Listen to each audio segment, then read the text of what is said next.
नमस्कार दोस्तों। तो दोस्तों, भारत हवाई क्षमता में आत्मनिर्भरता हासिल करने के लिए अब स्वदेशी इंजन पर पूरा फोकस कर रहा है। कावेरी इंजन की नाकामी से भारत ने इस प्रोजेक्ट को छोड़ा नहीं है, बल्कि इस कावेरी इंजन का इस्तेमाल अनमैन्ड व्हीकल में किया जा रहा है। जबकि इस इंजन को कावेरी 2 प्रोजेक्ट के तहत फिर से विकसित करने की कोशिश की जा रही है, जिससे भारत इसका इस्तेमाल लड़ाकू विमानों में कर सके। इसके अलावा भारत विदेशी पार्टनर के साथ भी मेक इन इंडिया के तहत भारत में ही इंजनों के निर्माण की प्रक्रिया में लगा हुआ है। भारत चाहता है कि कावेरी इंजन को इस स्तर पर विकसित किया जाए कि इसे एमका विमानों में इस्तेमाल किया जा सके। एमका विमान 5वीं पीढ़ी का स्टेल्थ विमान है, जिसके लिए दमदार क्षमता वाला इंजन चाहिए। तो क्या कावेरी 2 इंजन इसके लिए तैयार हो सकता है? जानने के लिए वीडियो को पूरा देखिए। कावेरी प्रोजेक्ट के फेलियर की बड़ी वजह थी भारत पर लगे प्रतिबंध। आज के हालात में भारत को कई देशों से तकनीकी मदद मिल सकती है। भारत अपने विमानों के प्रोडक्शन के लिए फिलहाल किसी विदेशी पार्टनर के साथ मिलकर इंजन बनाने की दिशा में आगे बढ़ रहा है, क्योंकि भारत जल्द से जल्द वायुसेना को आधुनिक विमानों की सप्लाई करना चाहता है। भारत के साथ करार करने के लिए कई देश आगे आ रहे हैं, जिनमें से किसी एक के साथ करार किया जाएगा। इस मामले में भारत क्या रणनीति बना रहा है, इसके बारे में हम आपको आगे बताएंगे। लेकिन इससे पहले हम आपको यह बताना चाहेंगे कि कावेरी 2 प्रोजेक्ट से भारत को क्या उम्मीदें हैं। दरअसल भारत ने कावेरी प्रोजेक्ट में काफी पैसा और वक्त लगाया था, लेकिन जिस वक्त भारत इस इंजन को विकसित कर रहा था, उस वक्त भारत तमाम प्रतिबंधों का सामना कर रहा था। इसकी वजह यह थी कि भारत ने परमाणु परीक्षण किया था। बिना किसी विदेशी मदद के भारत ने खुद से ही इंजन को बनाया, लेकिन यह इंजन लड़ाकू विमानों को उड़ाने में नाकाम रहा। हालांकि फिर भी इस इंजन को फेल नहीं माना जा रहा है। भारत अब इसका इस्तेमाल मानव रहित विमानों में कर रहा है, जबकि कावेरी 2 प्रोजेक्ट के तहत फिर से भारत अपने खुद के इंजन के विकास में लगा हुआ है। इस इंजन को लेकर भारत इस वजह से कॉन्फिडेंट है क्योंकि आज भारत के पास कावेरी इंजन प्रोजेक्ट में जो गलतियां हुई थीं, उनका एक्सपीरियंस है। इन्हें सुधार कर और जरूरी बदलाव करके इसे तैयार किया जा सकता है। फ्रांस की सफरान ने इस इंजन की पड़ताल की थी और उसने बताया था कि केवल कुछ बदलाव करके इसे लड़ाकू विमानों के काबिल बनाया जा सकता है।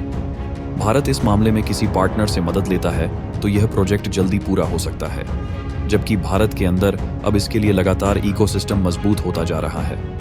अगर भारत इस इंजन को विकसित कर लेता है तो यह बहुत बड़ी कामयाबी होगी और फिर एमका के लिए भारत के पास स्थायी सॉल्यूशन होगा। फिलहाल भारत एमका विमानों में GE के F414 इंजनों के एडवांस वर्जन का इस्तेमाल करने वाला है, लेकिन बाद में इसमें और एडवांस इंजनों का इस्तेमाल किया जाएगा, जिसके लिए भारत कई पार्टनर्स के साथ बात कर रहा है। ब्रिटिश, फ्रांसीसी और अमेरिकी कंपनियां इसके लिए कतार में हैं। इनकी सरकारों ने इस तकनीक के ट्रांसफर के लिए भी परमिशन दे दी है। अब फैसला भारत को करना है।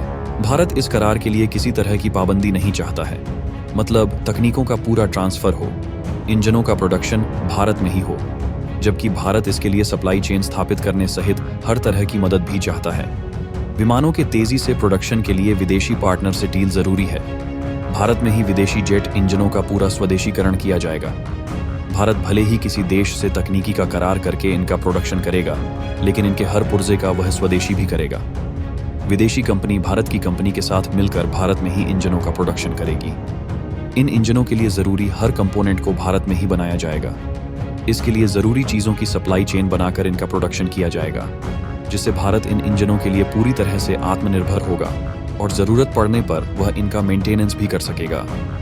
फिलहाल तेजस Mk1 अल्फा में अमेरिकी कंपनी GE के F404 इंजनों का इस्तेमाल किया जा रहा है, जबकि तेजस 2 विमानों के लिए F414 इंजनों का इस्तेमाल किया जाएगा। इन इंजनों को भारत के बेंगलुरु में ही GE GTRI के साथ मिलकर बनाएगी। इंजन बनाने को लेकर भारत की क्षमता अब बढ़ती जा रही है। भारत ने हाल में ही सुखोई विमानों के लिए दमदार इंजन बनाया है और वायुसेना ने HAL के साथ इसके लिए बड़ा करार किया है। कावेरी 2 प्रोजेक्ट के पूरा होने में कितना वक्त लगेगा यह नहीं कहा जा सकता है। इस वजह से उसका इंतजार नहीं किया जा सकता है, बल्कि उसके साथ ही विकसित किया जा रहा है। जब यह तैयार हो जाएगा तो इसी के एडवांस वर्जन Mk2 में इस्तेमाल किया जा सकता है। फ्रांस की कंपनी सफरान और अमेरिका की कंपनी जनरल इलेक्ट्रिक को वहां की सरकारों ने भारत के साथ करार करने की अनुमति दे रखी है, जबकि ब्रिटेन की रोल्स रॉयस भी इस दौड़ में शामिल है। भारत के लिए इस वक्त सबसे कंफर्टेबल पार्टनर रूस नजर आ रहा है।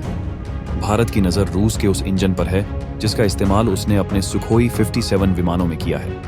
रूस भारत का बहुत पुराना पार्टनर है और भारत के लिए सबसे कंफर्टेबल भी है, जबकि भारत ने रूस के साथ मिलकर कई तरह के हथियार बनाए हैं। भारत इससे पहले रूस के साथ मिलकर सुखोई 30 विमानों का प्रोडक्शन कर चुका है, जबकि भारत और रूस मिलकर ब्रह्मोस मिसाइल का निर्माण कर रहे हैं। वहीं भारत रूस के साथ इग्लास मिसाइल का निर्माण भी कर रहा है। रूस भारत को तकनीक देने में कई बैन नहीं लगाता है, जबकि पश्चिमी देश तकनीक देने में बहुत ज्यादा आनाकानी करते हैं। भारत और रूस के बीच व्यापार भारतीय रुपयों और रूसी मुद्रा में होता है।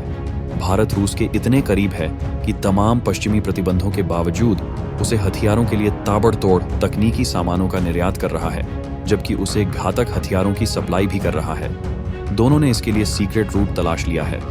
वहीं भारत रूस से ताबड़तोड़ तेल भी खरीद रहा है। भारत रूस से जो तेल खरीद रहा है उसका पेमेंट वह रुपयों में कर रहा है, जिसकी वजह से रूस के पास भारतीय रुपयों का बड़ा भंडार है और वह भारत से तमाम खरीदी करने में कामयाब हो रहा है। भारत और रूस के बीच नज़दीकी इतनी ज़्यादा है कि यूरोप और अमेरिका की तमाम कोशिशों के बाद भी भारत ने उनकी बात नहीं मानी। इसी वजह से भारत रूस से इंजनों के लिए करार कर सकता है। अमेरिकी कंपनी की इंजन सप्लाई में देरी भी भारत को ऐसा करने के लिए मजबूर कर रही है।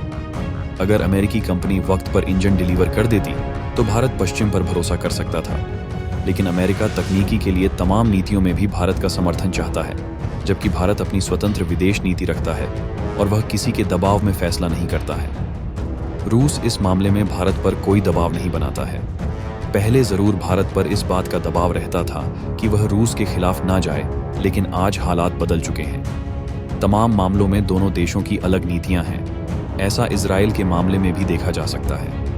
भारत आंतरिक तौर पर इजराइल के साथ है, लेकिन रूस खुले तौर पर ईरान के पक्ष में है। तो दोस्तों, लड़ाकू जेट के इंजनों पर भारत की पॉलिसी पर आपका क्या सुझाव है? कमेंट में बताना न भूलें।